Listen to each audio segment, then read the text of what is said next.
Hello everyone. आज हम लोग बात करने वाले हैं पटना लॉ कॉलेज के बारे में। आप लोगों के द्वारा बहुत ही ज़्यादा रिक्वेस्ट आया था कि सर पटना लॉ कॉलेज के बारे में कुछ बताइए, तो मैं आज इसी टॉपिक से बात करने वाला हूँ। जैसे कहने का अर्थ है, टॉपिक आज होने वाली है कि इसमें एडमिशन कैसे होगा, इंट्रेंस एग्ज़ाम की पैटर्न क्या होती है, साथ ही साथ ऐसे बहुत ही समथिंग चीज़ जो कि बहुत ज़्यादा अपनी इम्पोर्टेंट है, उसी टॉपिक्स पर बात करने वाले हैं। तो हम शुरुआत करते हैं। ये थोड़ी वीडियो लंबी हो सकती है, लेकिन आपको पूरी जानकारी कंठस्थ मिलेगी। आइए शुरू करते हैं। तो सबसे पहली बात यहाँ पर ये है फ्रेंड्स कि पटना जो लॉ कॉलेज है वो पटना यूनिवर्सिटी से एफिलेटेड कॉलेज है। ठीक है, ये आपको एक एफिलेटेड कॉलेज है और इस बात की जानकारी मुझे विकीपीडिया देता है। ठीक है, जब जाओगे दोस्तों विकीपीडिया पर, मुझे लगा पहले ही कि एफिलेटेड नहीं है, लेकिन जब मैंने ध्यान से इसे पढ़ा तो इसमें देखिए, ये पटना जो कॉलेज है लॉ कॉलेज, इसकी स्थापना हुई थी 1909 ईस्वी में। ठीक है, और यहाँ देखिए रेफरेंस लिखा हुआ है कि affiliated college of Patna university, और ये दोस्तों आपको एफिलेटेड कॉलेज है। ठीक है, तो आप इसे समझ सकते हैं कि इसमें फीस थोड़ी बहुत आपको इधर उधर जा सकती है। और इसका पता है महेंद्रू रानी घाट, पटना, बिहार 8,06,000। हम दोस्तों थोड़ा बात कर लेते हैं कि अगर आप यहाँ से कौन कौन से कोर्स कर सकते हैं, तो इस बारे में जानकारी पटना लॉ कॉलेज की वेबसाइट पर ही दी गई है, पूरी की पूरी जानकारी। जब दोस्तों नीचे जब आओगे तो ये देखो, आप जो देख रहे हो फोटो, ये पटना लॉ कॉलेज का ही है। पटना लॉ कॉलेज में जो आपको जो यहाँ पर जो आपकी भवन है उसका कुछ इस टाइप का है। यहाँ देखिए कुछ प्रोफेसर जो भाषण दे रहे हैं वहाँ पर दिखाया जा रहा है। साथ ही साथ दोस्तों यहाँ पर ये कॉलेज के बारे में कुछ यहाँ फोटो आए की दी गई है। तो मैं यहाँ शुरुआत करता हूँ। देखिए, हाँ, पहली बात कि साल 2020 में चाहते हो यहाँ से एडमिशन लेना, तो आप बिल्कुल यहाँ से एडमिशन ले सकते हो, लेकिन बशर्ते फ्रेंड्स आपको पटना यूनिवर्सिटी के साथ ही इसकी अप्लाई होती है, जाके वहाँ से पहले आपको अप्लाई करनी पड़ेगी। वैसे इसमें दिया गया है कि इसमें हर साल इसका इंट्रेंस एग्जाम 15 अप्रैल को हो जाती है, 15 अप्रैल को हो जाती है। लेकिन इस बार लॉकडाउन के चलते अभी तक आपको 3 मई से, मेरे ख्याल से दोस्तों 3 मई के बाद आपको पटना यूनिवर्सिटी की इंट्रेंस एग्जाम की फॉर्म भरने के लिए अप्लाई ऑनलाइन आएगी, उसी के साथ ये भराएगी। और इसमें देखिए, इसमें लास्ट में यहाँ पर जाको दी गई जानकारी कि the college which enjoy permanent affiliation by bar council of India imparts instruction as per the update syllabus prescribe for the BCI for 3 year law course. आप यहाँ से 3 साल का BCI for 3 years law course कर सकते हैं। ठीक है, जिसको LLB के नाम से भी हम लोग जानते हैं पटना यूनिवर्सिटी से। Students are awarded law degree after successful completion of the 3 law examination. आप यहाँ से LLB करोगे तो पार्ट 1, पार्ट 2 और पार्ट 3 का एग्जाम देगा, आप यहाँ करने के यहाँ से आप आराम से कर सकते हो। तो यहाँ देखो कुछ बात और है कि यहाँ पे मेन बात है, पहले हम बात कर लेते हैं इसका एडमिशन प्रोड्यूस क्या है, मतलब इसमें एडमिशन प्रोसीड्यूर क्या है, कैसे इसमें एडमिशन होती है, उसके बाद हम आय के बारे में जानेंगे। देखिए यहाँ पर दिया हुआ है कि पटना लॉ कॉलेज में एडमिशन के लिए आपको क्या करना पड़ेगा। तो यहाँ पर इस बात जानकारी दी गई है कि कम से कम दोस्तों आपको जो चाहिए, Patna university with list 45% marks in the bachelor honours examination और 55% मार्क्स पास कोर्स एग्जामिनेशन।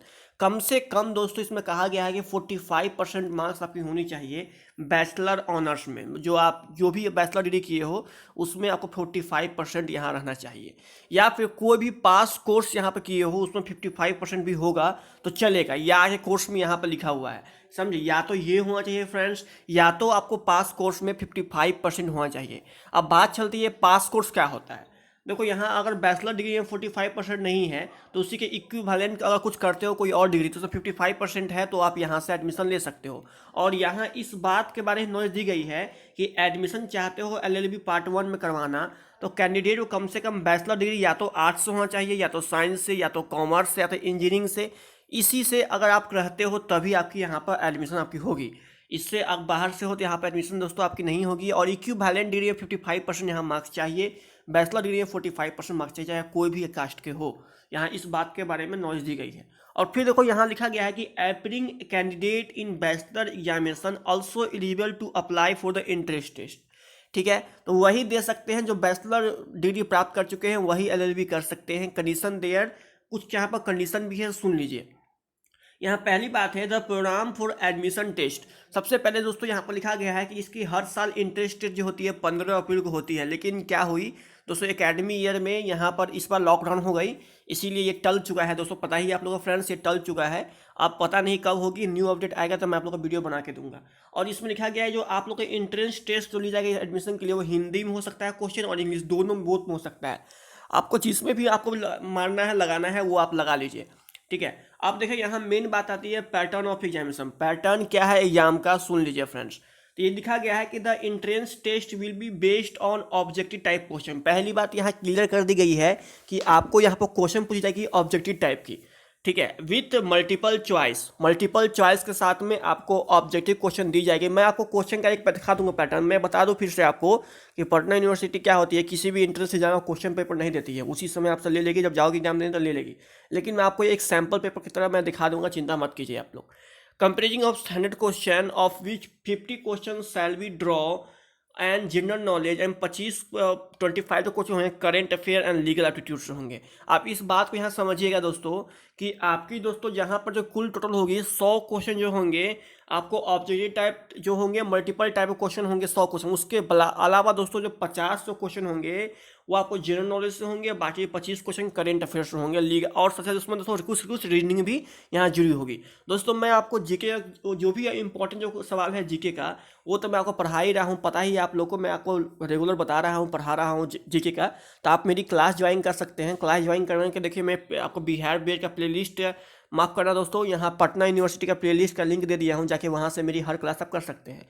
टोटल आपको 7 क्लास आ चुकी है जीके का और 2 क्लास आ चुकी है आपको रीजनिंग का, तो वो कर लीजिए। करेंट अफेयर क्लास धीरे धीरे मैं लाऊंगा प्रीति मैम के साथ में, तो आप वो क्लास कीजिए दोस्तों, आपको बेनिफिट होगी, ठीक है। आप देखिए यहाँ पर है सिलेक्शन प्रोसेस क्या है, सुन लीजिए।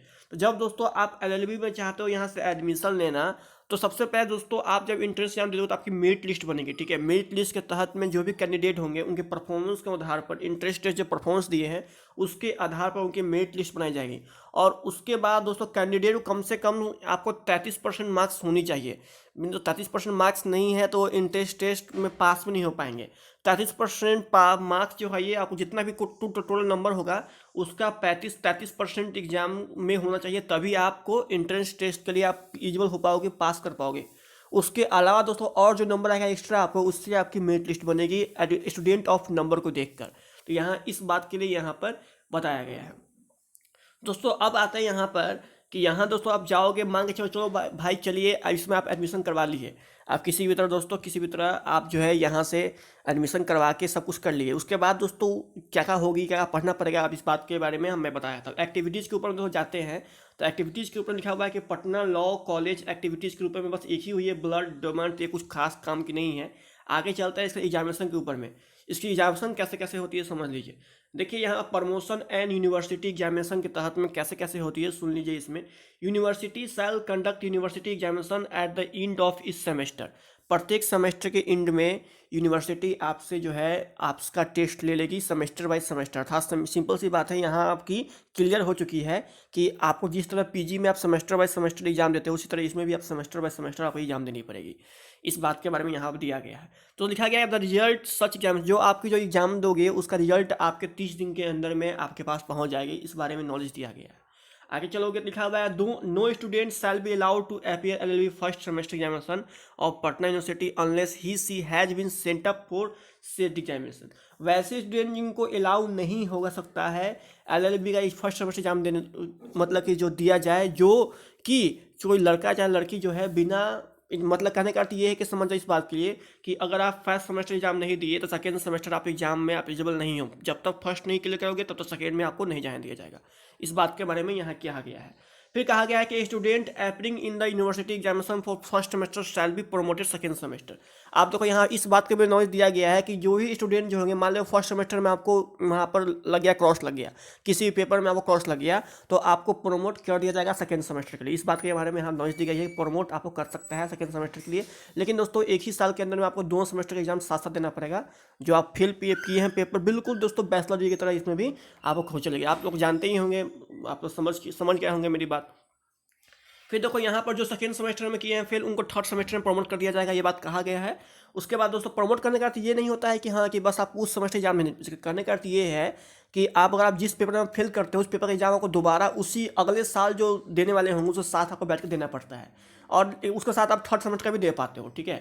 तो ये बात यहाँ कही गई है। तो कुल दोस्तों यहाँ पर जो है आपको टोटल देखिए यहाँ पर 7 सेमेस्टर में एग्जाम, 6 सेमेस्टर में यहाँ एग्जाम होती है। इस बात के बारे में कहा गया है आपको यहाँ पर 3 साल के अंदर में 6 बार एग्जाम ली जाएगी, ठीक है। 6 बार आपको एग्जाम ली जाएगी, मतलब समझ सकते हो कि एक साल में 2 बार एग्जाम ली जाएगी, ठीक है। अब आइए सप्लीमेंट्री एग्जामिनेशन के तहत में क्या कर सकते हो, तो अगर आप 60 दिन के अंदर में, ठीक है, आप university shall hold supplementary examination का भी यहाँ सुविधा दिया गया है। ज़्यादातर कॉलेज में ये बात की नहीं दी जाती है, ये कि यहाँ सप्लीमेंट्री का भी दिया गया है। वैसे स्टूडेंट एग्जाम छूट गया, फिर कुछ हो गया इधर उधर होता, 60 दिन के अंदर उनका मौका दिया जाता है फिर से देने का। तो ये बात मुझे अच्छी लगी, यहाँ पे स्टूडेंट को कम से कम यहाँ फेल करने के लिए कहा जाता है। अब देखिए यहाँ पर यह है कुछ कुछ डिवीजन के लिए भी यहाँ पर बताया गया है। तो कहा गया है कि अगर आप 40% लाते हैं प्रत्येक थ्योरी पेपर मिला के इंक्लूडिंग करके, एटलीस्ट तो 45% तक ले आते हैं तो आपको सेकेंड डिवीजन रखा जाएगा। ठीक है, फर्स्ट डिवीजन लाने के लिए कम से कम 60% तो सबको पता है, 60% से कम अगर आता है तो आपको यहाँ पर तो फर्स्ट डिवीजन मतलब फर्स्ट डिवीजन तो मिलना इसमें निश्चित तो है नहीं। तो ये बात यहाँ कही गई है और इसमें कहा गया है कि जो भी रूल्स एंड चल रही है वो 2010 के तहत में चल रही है। और दोस्तों इसके ऑफिशियल वेबसाइट पर इसकी जो है प्रत्येक सेमेस्टर वाइज सेमेस्टर इसकी क्वेश्चन पेपर अपलोड की गई है, आप जाके वहाँ से देख सकते हैं क्वेश्चन पेपर। दोस्तों अब आते हैं नेक्स्ट टर्म पर कि इसमें फैकल्टीज़ के बारे में क्या है। तो सुनिए, जो फैकल्टीज़ के बारे में बहुत सारी जो है यहाँ पर हॉस्टल दोस्तों इसमें आपको मिल जाएगी। इसमें कहा गया है कि इसमें 2 हॉस्टल है, ठीक है, 2 हॉस्टल इसमें प्रोवाइड किया गया है, एक आपको गर्ल्स हॉस्टल भी है। सुन लीजिए कौन कौन हॉस्टल है इसमें। GDS गर्ल हॉस्टल कृष्णा कुंज पटना यूनिवर्सिटी, यहाँ पर 2 हॉस्टल जो है उसमें आपको कुछ गर्ल्स के लिए है और यहाँ पर कुछ जो है दोस्तों बॉयज़ के लिए है। और इसमें लाइब्रेरी भी आपको दी गई है, जो कि जिस बात के लिए आपको खुशी थी वो बात यहाँ अच्छी की गई है। और यहाँ रूल्स क्या है समझ लीजिए, पटना लॉ कॉलेज का यहाँ पर कुछ रूल्स रेगुलेशन सुन लीजिए। जैसे कि LLB पार्ट 1 में हो सेमेस्टर 1 सेमेस्टर 2 दिए, फिर पार्ट 2 में हो दोस्तों सेमेस्टर 3 4, पार्ट 3 में सेमेस्टर 5 और 6 ऐसे आप एग्जाम दिए, ठीक है। तो यहाँ पर इस बात के बारे में पूरी की पूरी नॉलेज दी गई है। तो ये मुझे दोस्तों इस बात के बारे में अच्छा लगा कि ये कोशिश करती है कम से कम बच्चे को यहाँ पर फेल करने के लिए। अब देखिए यहाँ पर कहा गया है, इस बात के बारे में थोड़ा यहाँ कर लीजिएगा कि यहाँ पर थोड़ा सा अटेंडेंस के लिए थोड़ी बहुत यहाँ नॉलेज दी गई है। लिखा गया है कि the 3-year course leading to degree in law shall be conduct in semester system in not less than 15 week for इस semester, not less than 30 class hours per week including tutorials moot court room exercise. इसमें इस बात के बारे में knowledge दी गई है कम से कम 15 सप्ताह आपको प्रत्येक सेमेस्टर में 15 सप्ताह पर क्लास होना जरूरी है। और कहे तो एक तरह से कहेंगे तो एक वीक के अंदर में आपको कम से कम जो जितनी भी क्लास करो तो आपको 30 घंटा क्लास के अनुसार में आपको पर वीक 30 घंटा क्लास आपकी होनी चाहिए। नहीं तो दोस्तों आपको एग्जाम देने नहीं दिया जाएगा। कहने का अर्थ है कि एक सप्ताह में 7 दिन होते हैं और 7 दिन के अंदर में 30 घंटा क्लास आपकी होनी चाहिए आपके पास, तभी ये दोस्तों आपको ये सब जोड़कर आपको एग्जाम दी जाएगी। मतलब कहने का अर्थ है 15 वीक के बाद एग्जाम होगी फ्रेंड्स, और 15 वीक के अंदर में एक वीक के अंदर में 30 घंटा क्लास होनी चाहिए आपको। इस बार ध्यान दिया गया कम से कम तो 24 लेक्चर आपको पर मंथ 24 लेक्चर इसकी आपको यहाँ पर कम से कम लेनी ही लेनी है। अगर नहीं ले पाते हो तो यहाँ पर सिंपल सी बात दोस्तों कि 75% नहीं पड़ेगा तब तक आपको यहाँ पर एग्जाम ही नहीं दी जाएगा। तो इस बात के लिए यहाँ पर है थोड़ा बहुत यहाँ पर कहा गया है। और यहाँ SC ST OBC में थोड़ा बहुत इस बात के बारे में छूट दिया गया है एज के बारे में। यहाँ लिखा गया है कम से कम 30 साल की एज होनी चाहिए। 30 साल के बाद दोस्तों आप यहाँ से कोर्स नहीं कर सकते हो। 30 साल कम से कम SC ST जनरल के लिए है, और उसके बाद 5 साल दी गई है छूट SC ST OBC के लिए। 35 साल तक SC ST OBC और 30 साल तक यहाँ पर जनरल कैंडिडेट ही एडमिशन ले सकते हैं। इस बात के बारे में यहाँ पर दी गई है। उसके बाद दोस्तों आप चाहते हो यहाँ से मास्टर या डिप्लोमा कोर्स करना, तो वहाँ भी बिल्कुल इसी तरह वहाँ भी रूल्स है। तो ये दोस्तों यहाँ थोड़ा बहुत है, अब एज का इश्यू है तो थोड़ा देख लीजिएगा दोस्तों। यहाँ से किसी कॉलेज में इसका इश्यू होता है, किसी में नहीं होता है। दोस्तों अब आते हैं यहाँ से इंपॉर्टेंट बात की शुरुआत करते हैं। देखिए पटना हाई कोर्ट के बारे में। अब देखिए सिंपल सी बात दोस्तों, अब यहाँ जाओगे दोस्तों तो हो सकता है, मेरे ख्याल से सुनने में आया था कि पटना हाई कोर्ट में थोड़ा बहुत आपको बाहर के फैकल्टी के रूप में आपको बैठने का मौका दिया जाएगा। मतलब कैसे केस सॉल्व होता है इस बारे में थोड़ा बहुत आपको नॉलेज दी जाएगी। तो थोड़ा बहुत मतलब प्रैक्टिकल थोड़ा बहुत करवाया जाएगा आपके, तो बिल्कुल एक प्रैक्टिकल की तरह वहाँ पर आपको मिल जाएगी। मतलब मेरे ख्याल से दोस्तों आपको ज़्यादा उचित रहेगा कि आप ये हेल्पलाइन नंबर देख रहे हो, इस हेल्पलाइन नंबर पर यहाँ पे यूज कर लो। क्योंकि दोस्तों मैं जो हूँ दोस्तों BSc की स्टूडेंट हूँ और मैंने पटना कॉलेज में पढ़ा हूँ, इसलिए दोस्तों मैं जितना मुझे पता था अपने आपको एक्सपीरियंस के अनुसार में मैं आपको बता दिया। ठीक है, ये हेल्पलाइन नंबर जारी किए गए थे, आप ज़्यादातर जानकारी इस हेल्पलाइन नंबर से ले सकते हो। अब आते हैं दोस्तों, मैंने आपसे वादा किया था कि मैं आप लोग को दूंगा यहाँ पर एंट्रेंस एग्जाम में कुछ पैटर्न। देखो यहाँ पर ये जो है ये सिंपल सी बात है, ये BHU का है। ठीक है, मैं आपको झूठ नहीं बोल रहा हूँ, लेकिन दोस्तों पैटर्न वही होती है, सेम होती है। तो आपको जो है अगर करनी है, डाउनलोड करनी है वो वाली पैटर्न BHU किताब जाकर चाहे तो BHU के ऑफिस पर डाउनलोड कर सकते हैं। नहीं दोस्तों आप हमारे टेलीग्राम चैनल पर आ जाओ। देखो टेलीग्राम चैनल पर आओगे तो बहुत सारा फायदा भी आपको होगा कि सभी के सभी PDF या फिर ये वगैरह मिल जाएगी बहुत जल्दी आपको। ठीक है, तो दोस्तों यहाँ पर देखिए BHU के लिए यहाँ पर देखिए मैं आपको डाल दिया हूँ। तो एजुकेशनल पंच चैनल पर जाइएगा दोस्तों, तो यहाँ देखिए फाइल पर क्लिक कीजिएगा तो LLB के बारे में मैं यहाँ डाला हूँ, आपको मिल जाएगी। एक मिनट में दिखा देता हूँ, थोड़ा बहुत आपको मैं बता देता हूँ किस तरह से होगी। देख के मैं आपको बता देता हूँ फ्रेंड्स। देखिए PU LLB 3 year exam paper है ना फ्रेंड्स, देखिए यही है। तो मैं आपको दिखा ही देता हूँ इसको, एग्जाम पैटर्न मतलब किस तरह क्वेश्चन पूछता जाता है, इसी तरह का होता है क्वेश्चन, ठीक है, घबराना जरूरत नहीं है। देखो इस तरह क्वेश्चन होता है फ्रेंड्स।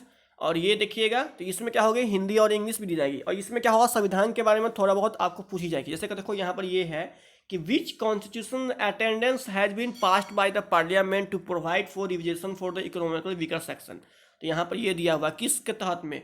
तो दोस्तों यहाँ पर ज़्यादातर जो क्वेश्चन होती है आपको लॉ से जुड़े होते हैं कुछ क्वेश्चन। तो मैं ये कहूँगा दोस्तों कि पटना मतलब लॉ की जो होती है किताब थोड़ी बहुत ऊपर ऊपर से इधर उधर से, तो इधर उधर थोड़ा पढ़ लो। और यूट्यूब पे बहुत सारे क्लास है जो कि लॉ के बारे में थोड़ा बहुत नॉलेज देते हैं, संविधान के बारे में। तो संविधान के बारे में थोड़ा डिटेल्स पढ़ लो, ठीक है। तो और थोड़ा बहुत दोस्तों करेंट अफेयर ध्यान दो, करेंट अफेयर थोड़ा बहुत यहाँ पर रहता है। तो आप इस तरह से है, इसका PDF दोस्तों आप यहाँ का ले लेना। देखो यहाँ पर करेंट अफेयर भी, which country has capital has been renamed as Nur Sultan. देखो ये उस समय करेंट अफेयर था। मेरी बात आप समझ सकते हो किस तरह से क्वेश्चन यहाँ पूछी जाती है। तो ये आपको एग्जाम पैटर्न में आपको दे दिया हूँ। तो आके इसका पेपर जब आप डाउन कर लेना, यहाँ जाओगे फाइल पर, तो फाइल पर ही आपको PU LLB 3 year 19 question paper मिल जाएगी। नहीं तो जाके आप इसे BHU के वेबसाइट से भी डाउन कर सकते हैं ओल्ड क्वेश्चन पेपर। और बस दोस्तों आज की वीडियो में इतना ही था। अब दोस्तों आप बात करते हैं कि आप GK करेंट अफेयर ये सब कहाँ से पढ़ सकते हो। देखो आप जाओगे मेरे चैनल पर, दोस्तों मेरे चैनल का नाम पता ही आपको, एजुकेशनल पॉइंट। तो दोस्तों मैं ये कहूँगा दोस्तों कि मैं ये आपको जोर नहीं कर रहा हूँ कि आप मेरे ही पास से पढ़ो, लेकिन आपकी मर्जी है दोस्तों। लेकिन आप GK की जो क्लास करोगे तो आपके बेनिफिट होगा, ठीक है। तो यूट्यूब पर दोस्तों जब जाओगे दोस्तों, जैसे ही आप यहाँ पे एजुकेशनल पॉइंट खोजोगे, एजुकेशनल पॉइंट आप सर्च कर दो, मेरा चैनल का नाम है, तो मेरे चैनल का लोगो पर क्लिक कर दो। क्लिक करने के बाद दोस्तों जाओगे तो मेरे प्लेलिस्ट देखोगे, देखो ये प्लेलिस्ट यहाँ पर देख रहे हो, इस पर जाओगे। तो इस पर जाने के बाद फ्रेंड्स आप पटना यूनिवर्सिटी पर क्लिक करना। उसके बाद देखो यहाँ पर मैं जितने भी क्लास करवाया हूँ, देखिए यहाँ पर संडे का लाइव टेस्ट भी हुए थे। उसका देखिए आपको ज्योग्राफी के शॉर्ट नोट्स हैं। देखिए यहाँ पर क्या क्या मतलब कि GK क्लास थोड़ा बहुत मैं यहाँ पर चाहता हूँ करना। तो आप ये कहूँगा दोस्तों थोड़ा बहुत यहाँ पर क्लास कर लो, आपके लिए बेनिफिट होगी दोस्तों। तो बस आज की वीडियो में इतना ही। अगर इसके अलावा कुछ पर्सनल करनी है, इंक्वायरी करनी है, कुछ पूछना है दोस्तों, आप हमारे इंस्टा पर आ सकते हो। इंस्टाग्राम की ID और लिंक जो हो मैं आपको दे दूंगा दोस्तों। इंस्टाग्राम पर दोस्तों आपको अच्छी तरह से बात हो जाएगी। तो इंस्टाग्राम देखिए मैं लिंक दे दूंगा, नहीं तो अगर लिंक नहीं मिले दोस्तों तो यहाँ पर आकर सर्च भी करोगे ना एजुकेशनल पॉइंट, आपको मिल जाएगी, ठीक है। ये देखो ये मेरे चैनल का लोगो है, इस पर क्लिक करो तो आपको मिल जाएगी फ्रेंड्स। तो बस दोस्तों आज की वीडियो में नहीं। अगर आपको मेरी वीडियो पसंद आई दोस्तों, तो हमेशा की तरह यही बोलूँगा दोस्तों, लाइक कीजिए, शेयर कीजिए, सब्सक्राइब कीजिए। गुड बाय, मिलता हूँ नेक्स्ट वीडियो में। अगर कुछ भी पूछना है दोस्तों तो आप बेझिझक पूछ सकते हैं। क्लास जरूर कीजिए, बिना क्लास के आपको यहाँ पर कुछ नहीं हो पाएगी। क्लास कीजिएगा। Good bye.